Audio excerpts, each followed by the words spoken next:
আজকে আমাদের স্কুলে বনভোজন চলছে। তো এটা পেঁয়াজটা ফ্রাই করা হচ্ছে। হাঁস মাংস আছে শীতকালে, খুবই দারুণ মাংসটা আছে।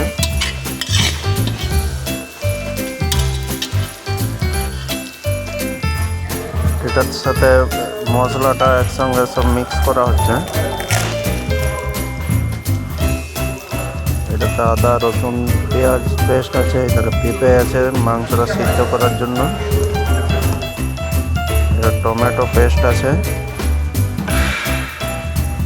এটা টমেটোটা, তারপরে মাংসটা দেওয়া হবে। এটা মিক্স আগে পুরো কষা হবে মশলাটা।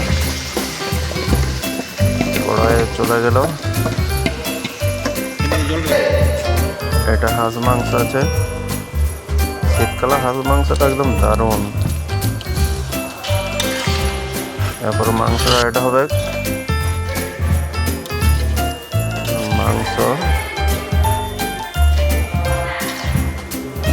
এখানে আলু মাখা চলছে, আলু ভর্তা, এদিকে মাছ আছে, যারা মাংস খাবে নাই।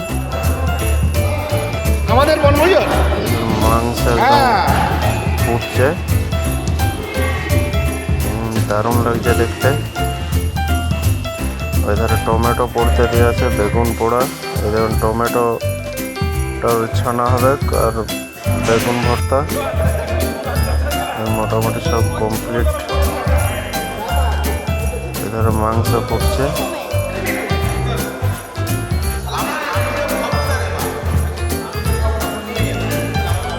এরপর মাছটা ভেজে নেওয়া হবে। মাংস প্রায় হয়ে গেছে,